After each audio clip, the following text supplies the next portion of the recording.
Good afternoon, Valeriy Viktorovich. Good afternoon. Good afternoon, dear viewers, audio listeners, and comrades in the studio. Today is May 13, 2024. На прошлой неделе произошли два события, имеющие общемировое значение. Это Last week, two significant events occurred universally: the inauguration of the President of Russia and the parade commemorating the 79th anniversary of victory in the Great Patriotic War. И хотя инаугурация состоялась раньше, чем парад, начнем именно с парада Победы. Let's start by discussing the victory parade before moving on to the inauguration. Please share your thoughts on the symbolic content of the parade and its universal significance. Казалось бы, действительно, а в чем может быть мировое значение победы России, Советского Союза в Великой Отечественной войне над Третьим Рейхом, если идет переписывание мировой истории? Indeed, what is the global significance of the USSR Russia's victory in the Great Patriotic War over the Third Reich if the West, in rewriting world history, is downplaying the Soviet Union's victory and excluding modern Russia from the list of victorious countries?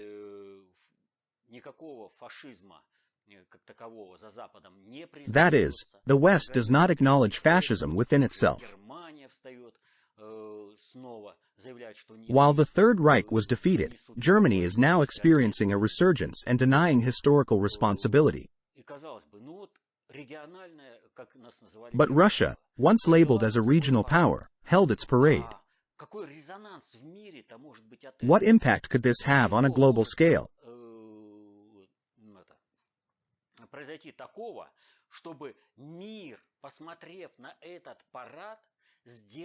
What conclusions could the world draw from observing this event? Вот такие вещи, как парад, относятся к очень знаковым событиям, которые обладают глубоким символизмом. Events like parades are very significant as they hold deep symbolism.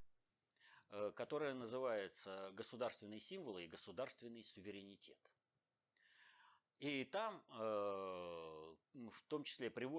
We have a book titled State Symbols and State Sovereignty, which also includes the words of Confucius, who stated that the world is governed not by laws but by signs and symbols.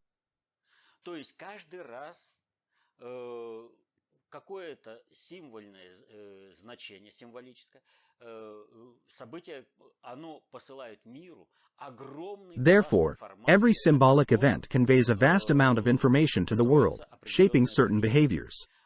Все в личной жизни так или иначе сталкивались с ситуацией, когда in their personal lives, everyone has encountered a situation where they sent a signal that only two people could understand. The act of waving to someone is immediately clear to everyone. На этой основе построены различные жесты различных криминальных группировок, которые делают. Criminal groups often use specific gestures to communicate with each other. Или вот всякие такие вот как. For example, the Grey Wolves use a wolf salute. Да тот же римское приветствие. There is also a Roman greeting gesture that carries political significance in certain situations.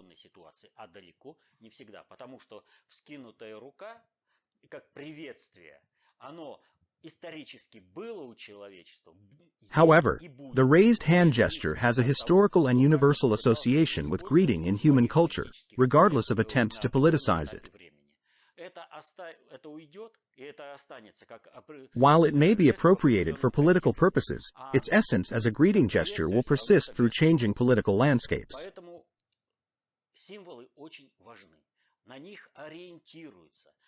Symbols are crucial as they draw attention, convey meaning, and are easily perceived.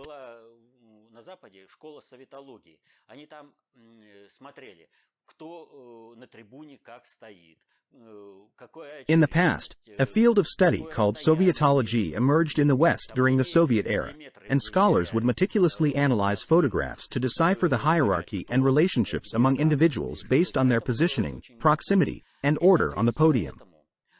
This detailed scrutiny of visual cues played a significant role in their analysis. The parade is held in honor of the Soviet Union's victory in the Great Patriotic War, also known as the Second World War, over the Third Reich.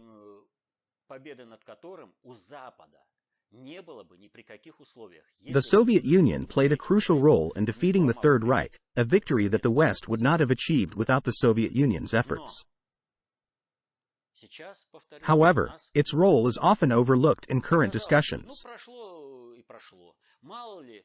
Кто там пришел, и тем более, что как бы только на победу 50-летия приезжали. While foreign delegations attended the victory parade for the 50th and 60th anniversaries, its significance has since diminished in international perception. The question arises, what is the symbolism of the parade now? Who emerged victorious in the war? И это выражается в символах. Какое знамя, какой флаг? This is symbolized by the use of banners and flags to represent the victorious side. В войне. Вот вроде бы знамя победы, все понятно. The victory banner associated with the military unit is easily recognizable with its red color. However, the situation becomes more complex when considering the state involved. The Soviet Union fought under the red banner, the original Russian red banner, not the white, blue, red tricolor.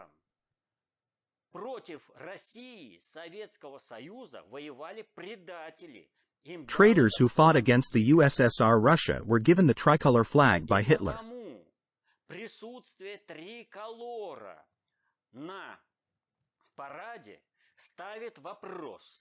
Therefore, the presence of the tricolor flag at the parade raises the question of whose victory is being celebrated. This is a significant question to consider. There is a video available on this topic in our Telegram channel and other resources discussing the appropriateness of using the tricolor in the victory parade.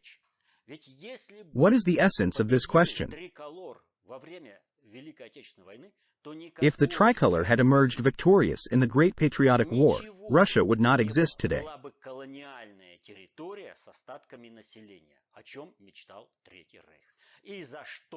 It would have been reduced to a colonial territory with a fraction of its population, fulfilling the Third Reich's vision and the aspirations of all the country's traitors. Those who sided with Hitler were essentially fighting to erase Russia from existence. Our enemies understand the conceptual significance of the state's symbols. Потерпеть, когда пройдут какие-то экономические реформы, там другие, развал армии, что угодно, но от всех постсоветских республик. They were willing to wait for economic reforms to take hold, the military to weaken, or any other setbacks. But their initial demand was for all post-Soviet republics and countries in the Socialist Commonwealth to abandon any Soviet symbols. И напомню, триколор, который водрузили над страной, был поднят потому, что был совершен государственный... Let me remind you that the tricolor flag was raised over the country following a coup d'état, without the deputies of the Supreme Council seeking the opinion of the people. The deputies were guided solely by the thought that Hitler himself gave us this flag. If we raise it, the West will accept us. They failed to consider the implications of being accepted by the West, as being invited to the table doesn't mean you won't end up as a dish on that table. The elite in Russia prioritized their ability to travel to the West and gain favor with their masters over the well-being of Russia.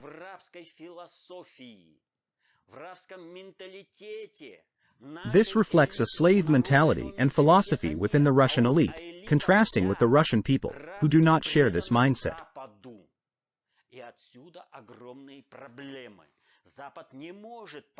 This results in the West facing a significant challenge as it struggles to comprehend the situation in which the elite appears to be loyal to them, yet the country is steadily asserting its sovereignty. They say, "We are certain that they are on our side.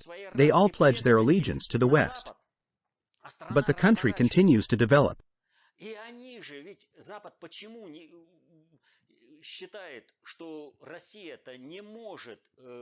The West's assumption that Russia is incapable of determining its own future is misguided. Putin emphasized in his inauguration speech that Russia will independently shape its destiny. The Daily Mirror highlighted this by stating, "Putin warns the West that Russians will determine the fate of Russia and themselves." This can be seen as a warning to the West, as reflected in the headline.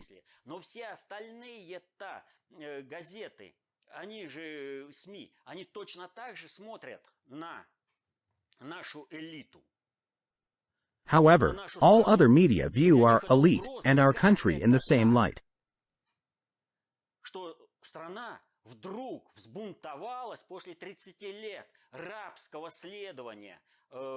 They perceive it as a threat because, after 30 years of blindly following the West and serving as a raw material supplier, the country has now rebelled and is fighting for its own interests. Yes, they recall Putin's speech in Munich in 2007.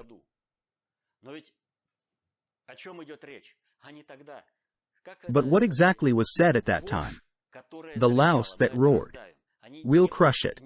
They failed to identify the internal processes that were shaping the country and ultimately led Putin to the pinnacle of state power.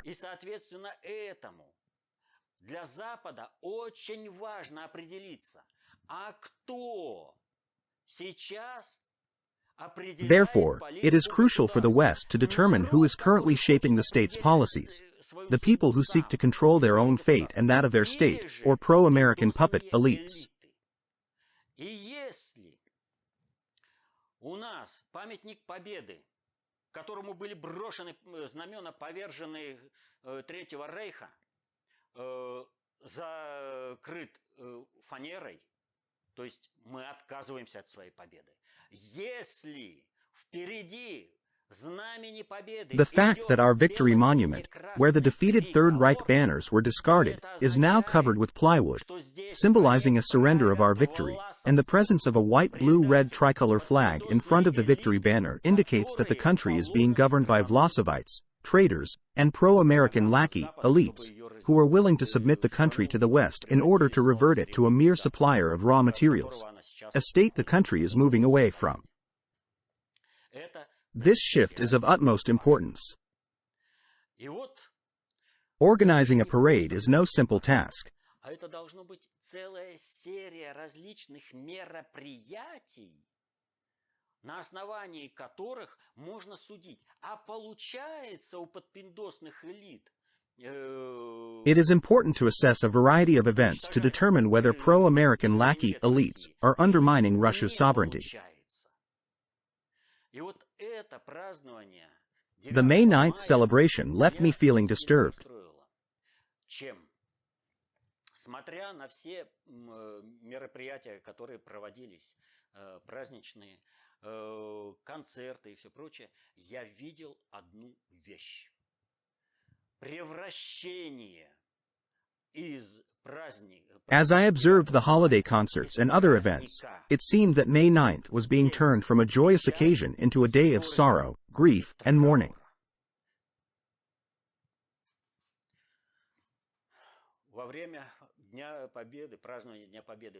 During the celebration of Victory Day, we always remember our heroes and the cost at which this victory was achieved. It truly is a holiday with tears in our eyes. This is how it has been and will remain for centuries. The memory of our fallen should never be erased. On this holiday, we must remember them as if they are alive, standing with us in the same ranks. This is the essence of the immortal regiment. Но если они сражались против фашистской нечисти, то какое место может быть? However, If they fought against the fascist forces, then what place does the tricolor, under which these fascist forces fought against Russia during the Great Patriotic War, have in the victory parade, let alone in the columns of the Immortal Regiment? Do we hold the same honor for those who fought for their motherland and the Vlassovites who fought for the Third Reich to destroy the country? Certainly not.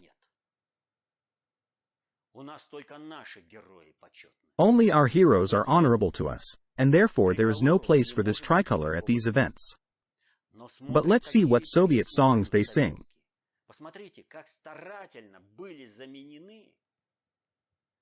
Notice how in Soviet songs all the words Soviet have been carefully replaced with Russian.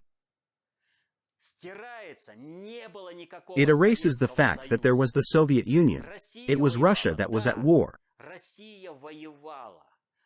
Yes, Russia fought, but it fought under the flag of the Soviet Union. To discard everything Soviet is to abandon the essence of Russian identity. When they tell us that the church played an important role in the victory, it misleads people. Did Hitler's army have orders to shoot priests? No. Their orders were to shoot communists and commissars, the backbone of the Soviet system and Soviet Russia.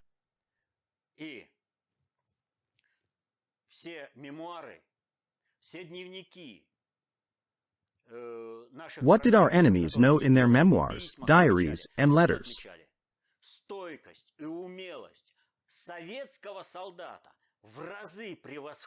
They noted the resilience and skill of the Soviet soldier, far surpassing that of the Russian soldier during the First World War.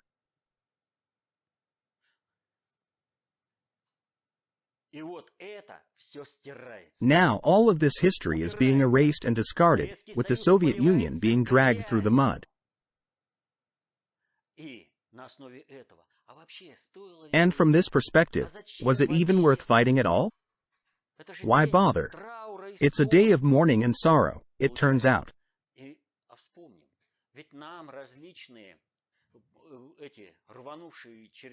Let us remember that the individuals who hurried through Upper Lars, now referred to as relocants, consistently insisted, why celebrate? We should mourn on this day.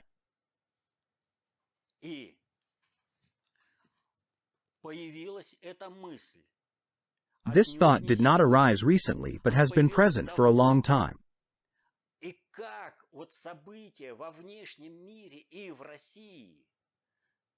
Показывают синхронные мероприятия по созданию из России образа фашистской страны. Current events both globally and in Russia indicate coordinated efforts to portray Russia as a fascist country, externally, and to foster conditions for fascist tendencies within the country.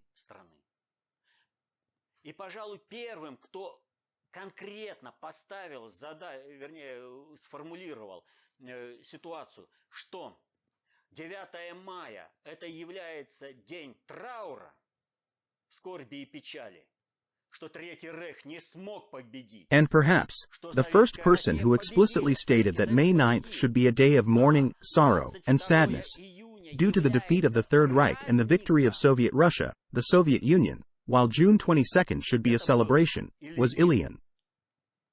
Иван Александрович Ильин. Философ, так сказать.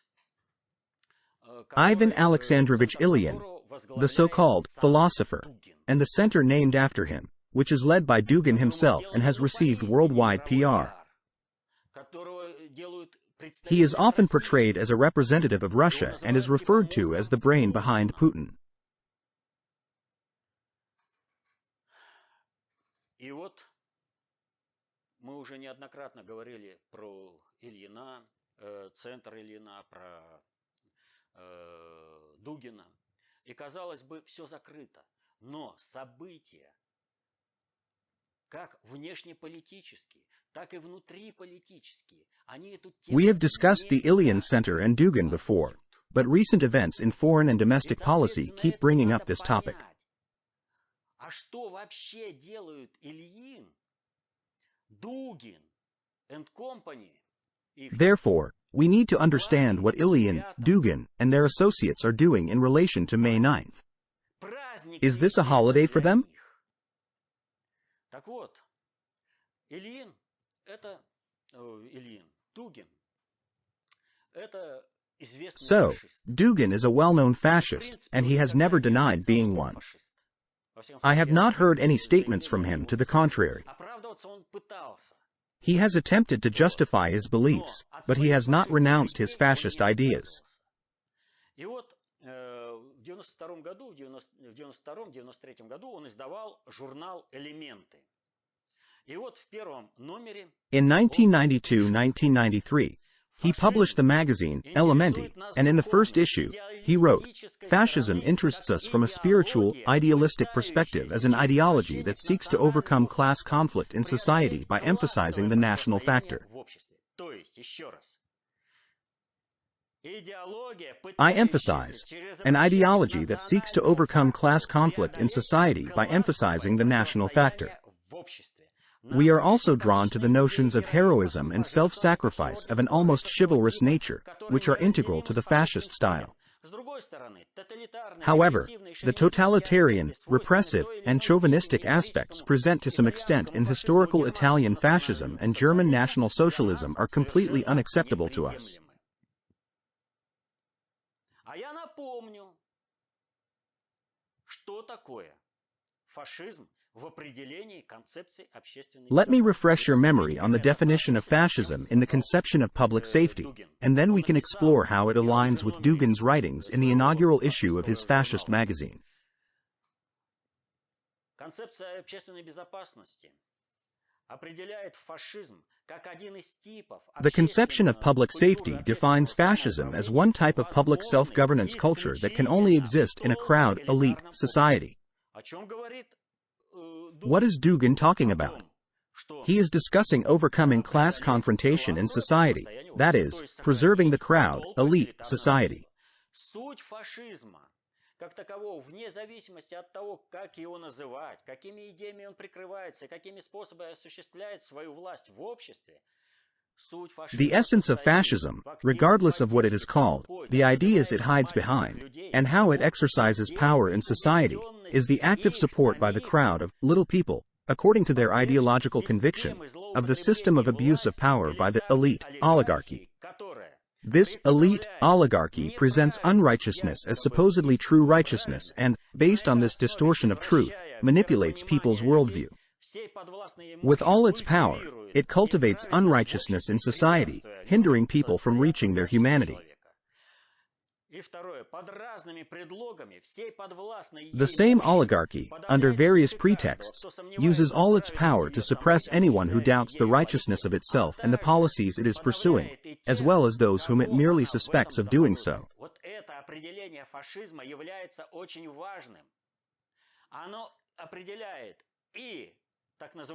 This definition of fascism is very important as it defines both the so-called Italian fascism and the so-called German National Socialism. Это общее определение. Это родовое клеймо, что называют, это пятно. И здесь это определение дает любому. This is a general definition, a birthmark, that reveals any form of fascism, which was confirmed by Dugin himself in the magazine Elementi in 1992. То есть должно быть толпы элитарное общество и In essence, fascism requires a society divided into a crowd elite structure where the little people must obey. But Dugin directly addressed this issue. He explicitly stated, "We must keep ideas away from the masses. Only the elites matter." This is pure fascism. Просто вот вообще чистейшей воды фашизм. И, ну мало ли, что он там говорил, мало ли, что и как там происходит, да? Но Дугин прямо не говорит же, что 9 мая это... Some may argue, you never know what he meant by that. You never know what's going on there. Dugin doesn't explicitly state that May 9th is a day of mourning and June 22nd is a holiday. He does. He may express these ideas in different ways, but the message remains the same. А вот его единомышленник и соратник Просвирнин. However, his like-minded ally, Prosvirnin, who was a fascist, openly discussed this issue.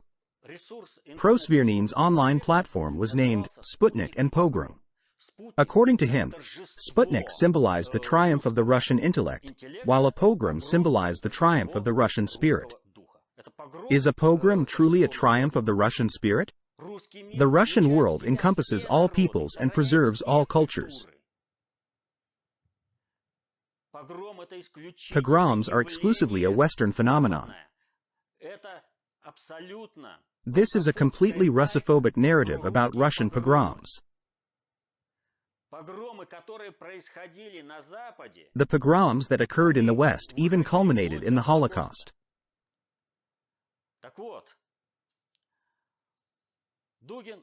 So, Dugin was in close relations with Prosvirnin, as they were like-minded people.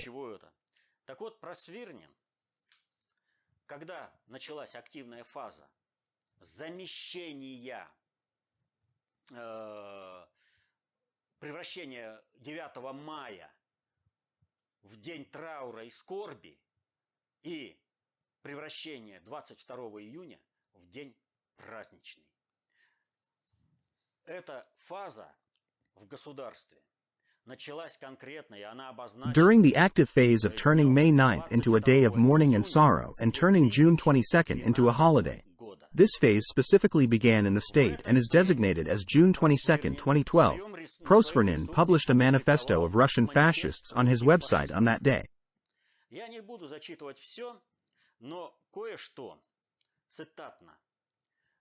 I won't read everything out, but I'll quote some of it.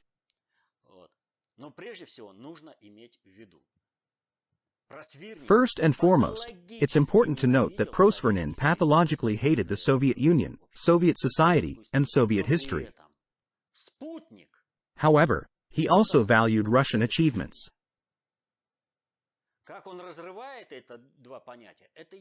The way he distinguishes between these two concepts is like a kaleidoscope in his head, but that's the essence.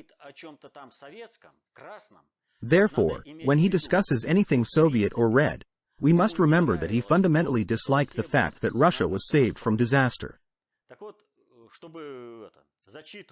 I quote, "We celebrate the 22nd of June as a day of remembrance and sorrow. I don't think this is a day of remembrance and sorrow. This is a day of vengeance."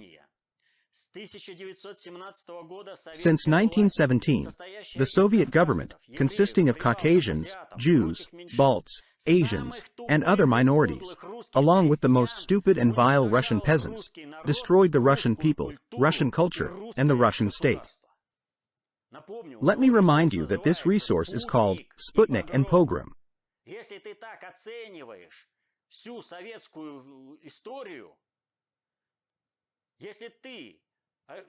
If this is how you evaluate the entire Soviet history, if you hate the victory in the Great Patriotic War, then don't use the word Sputnik. It's not yours.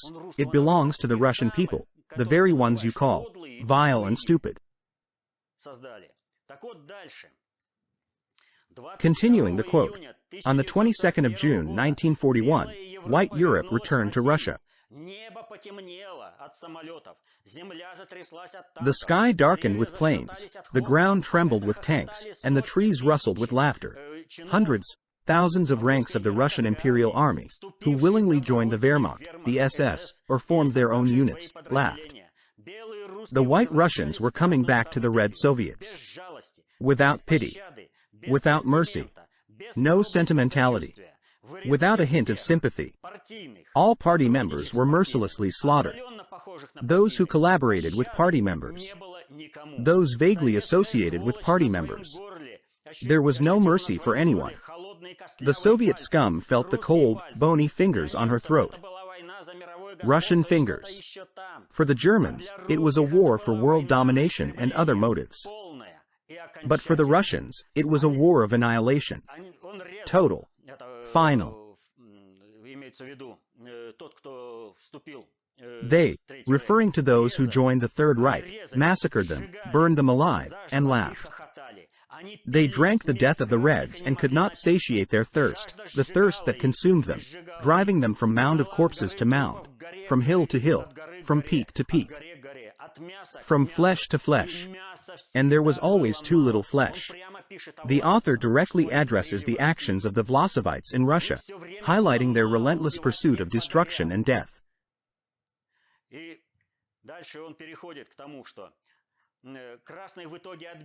He then continues to mention that the Reds eventually fought back, which he now regrets. He further states, after 50 years, the Russian dead man will finally crush the red bastard's throat, strangling the frightened bastard, meaning Russia will collapse, the Soviet Union will collapse, and he is pleased with this outcome.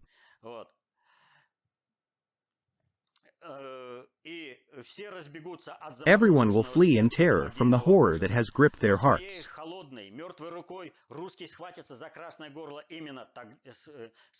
The Russian will seize the red throat with his cold, dead hand precisely at that moment, in the summer of 41. June 22nd, on the day of vengeance. This text is a manifesto of Russian fascists.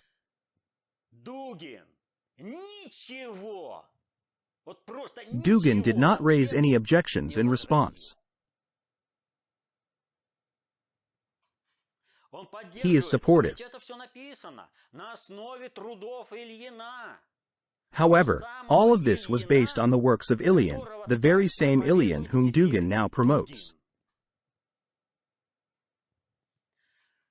И когда мир смотрит, что у нас государственные программы, концерты идут в русле превращения 9 мая из праздника Победы. When the world sees that our state programs and concerts align with the transformation of May 9th from a victory day, a holiday with tears in our eyes, but a holiday, into a day of grief, sadness, and mourning, they understand that Russia is on the brink of destruction. Если удастся еще и сделать 22 июня праздничным днем, if they can also establish June 22nd as a holiday, which is their goal. And all of this was conveyed to us through various television programs and explanations. У нас праздник 9 мая, это наш праздник Победы. May 9th is our victory day, and June 22nd is our day of mourning, a memorial day for the victims who perished in this war. По всем жертвам, и по воинам, и по мирным гражданам. For all the victims, both soldiers and civilians, who were killed by real bastards, the Vlassovites. И вот кому более полно интересно по Дугину и его фашизму, if you want to learn more about Dugin and his fascist beliefs, I suggest searching for the article titled, Can the Vlassovites Fight with the Banderites? Online. The answer is clear. They cannot, as they are blood brothers. This article provides valuable insights into Dugin's ideology and activities in the early 2010s.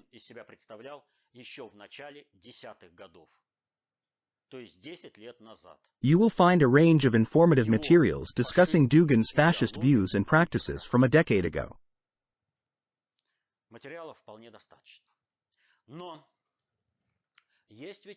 There is also an international aspect to consider. How do they try to present Russia as a fascist country?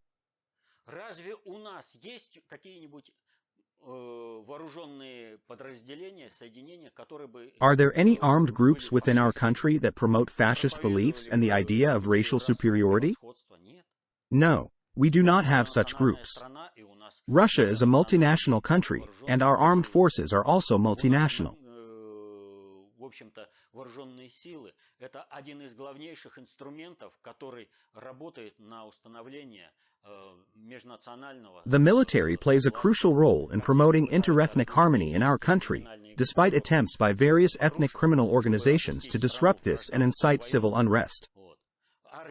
является стабилизатором, очень серьезным стабилизатором. The army serves as a stabilizing force, and fascism is strictly prohibited in our country. But what do they do on our television channels? When you see Nazi symbols painted over, whether the RDKs or another groups, do you think it is patriots who do this? No, it's the work of fascists. What is the intention behind this? Evil needs to be represented symbolically so it can be identified. Вам рассказывают чего-то там, и вот кто-то там такой, но нет вот этой символики, вы не понимаете, как идентифицировать зло по символам.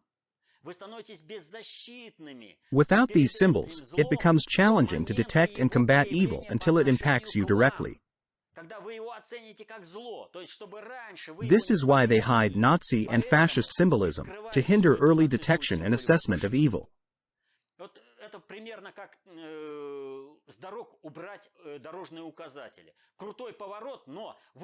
It's like taking away road signs from the roads. A sharp turn is coming up, but you'll only realize it when you speed into it. Or, for instance, you'll discover the absence of a bridge only when you drive onto that missing bridge. That's the purpose of symbolism. Every crime should be immediately linked to its symbolism. What do they do in the media? They conceal the symbolism and attribute the crime to anonymous individuals. And then, when criminals do recruitment, they are able to say, well, it's not us, they didn't show us there. We're innocent. And they start recruiting inexperienced youth until they are bound in blood and until people are transformed into degenerates. This is what the prohibition on displaying Nazi symbols on TV and everywhere accomplishes. In other words, it is the fascists who are conducting a propaganda campaign, creating conditions for fascism to take root within the country. Do you think the West does not see this? They see and evaluate it. In the West, did they not witness the victory parade, where the Vlasov tricolor was prominently displayed? The presence of the Vlasov tricolor symbolizes the influence of the Vlasov elites, who harbor animosity towards the country, desire to destroy it, seek to revert it to a mere supplier of raw materials, and aspire to establish themselves as the colonial rulers in Russia. The West, observing the current events, recognizes that these elites are currently in positions of power and are actively pushing their agenda.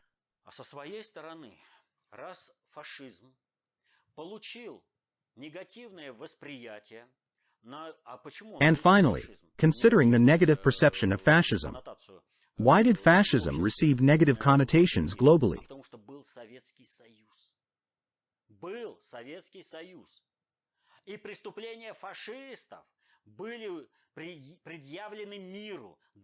With the presence of the Soviet Union and the exposure of fascist crimes to the global community, including the Nuremberg trials, fascism was deemed unacceptable. They always need to claim, we stand for good. Even in the presence of a fascist regime, they must declare, the fascists are not us, they are others. This is how they held Russia responsible for everything. The United States blew up our gas pipelines, but the terrorists are Russians. What specifically did the Russians do? It doesn't matter, they are terrorists. The lack of evidence doesn't matter, they are terrorists. This misinformation campaign is currently underway.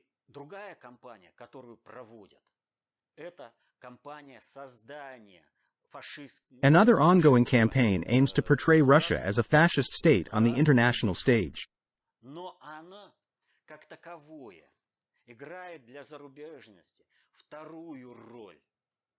This campaign is secondary for foreign countries as it relies on Russophobia and does not require evidence.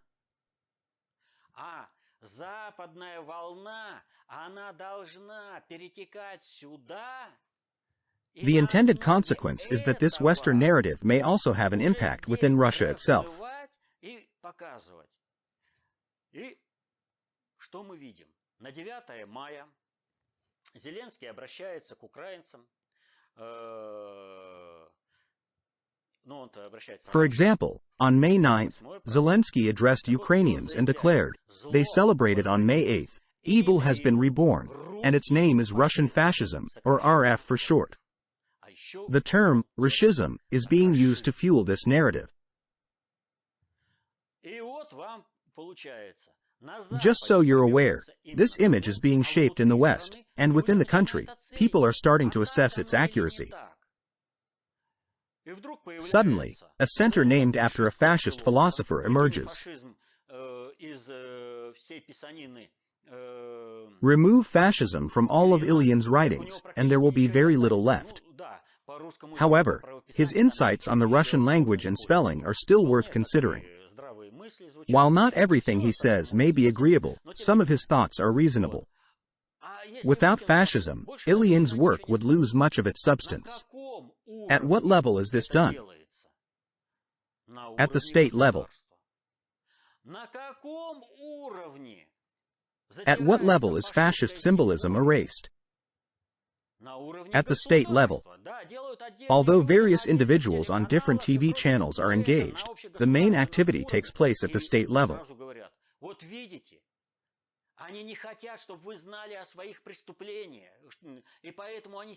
And they quickly point out, they are trying to hide your crimes by erasing the symbols and blaming them on Ukrainians. The absence of symbols indicates that Russian soldiers are responsible for this, showing Russian fascism, Rushism.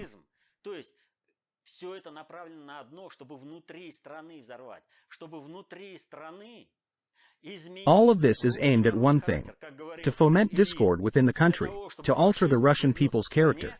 As Ilyan stated, in order for fascism to take root in the country, because fascism is an entirely Western ideology, he explicitly mentioned this, it is necessary to change the Russian national character so that it embraces fascism, something natural for the West. Fascism is unnatural for a Russian. This culture of self-governance is unacceptable for Russia. However, what are Dugin and his associates doing? They are actively promoting fascism, altering the Russian character. They assert, you must fight now, be quiet and accept it. We are here to establish fascism for you. This is used to portray Russia as a fascist country.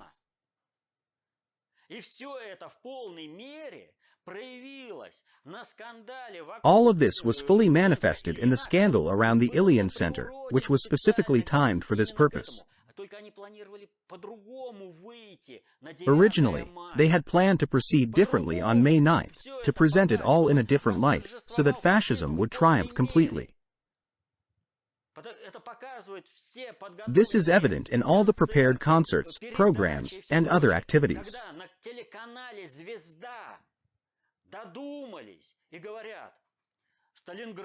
When the Zvezda TV channel mentioned, the Battle of Stalingrad is a great victory for the anti-Hitler coalition. Hold on a minute. Where was this coalition during the Battle of Stalingrad? Where?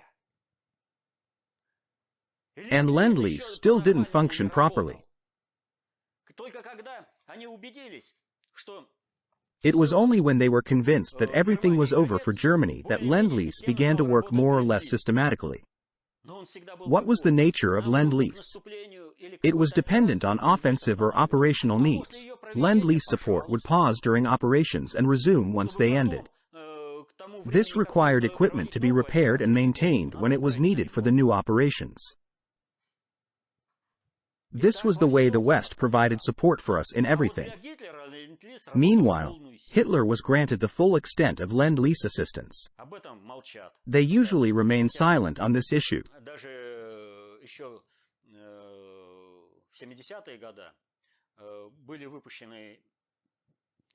However, in the 1970s, interesting studies were published in the West, such as the book, Trade with the Enemy, by Charles Higham, which shed light on this topic.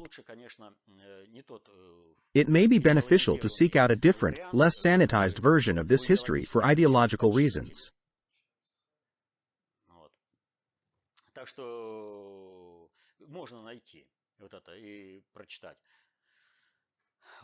This is the situation.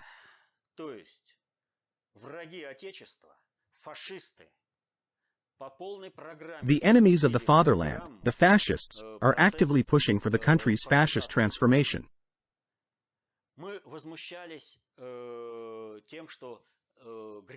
It was shocking when Gref stated, "Why educate the masses? How will we control them then?" Even more alarming is Dugin's declaration. Ideas should be kept from the masses, only the elites matter. These are clear signs of fascism.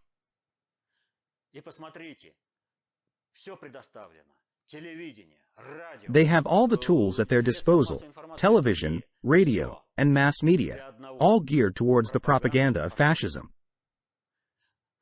What does Dugin claim? Those who support traditional values are often labeled as fascists. Is this statement accurate? Our fathers, grandfathers, and great-grandfathers who fought against the Third Reich, the pederastic Third Reich, would disagree. It's no surprise that Gorky discussed this in his article, Proletarian Humanism, stating, "Eliminate homosexuality, and fascism itself will vanish." Remember the Night of the Long Knives, when Hitler dealt with Rome, where they were caught right at these pederastic parties. So, did our fathers, grandfathers, and great-grandfathers fight for the LGBT agenda? No, they fought for traditional values. They fought for Russian traditional values, Russian culture, in which there is no place for fascism. Dugin and his associates are trying to impose fascism. This process has been ongoing for a long time. This manifesto cannot be ignored any longer. For them, June 22nd is a day of celebration, while May 9th is a day of mourning and sorrow because their master was defeated on that day.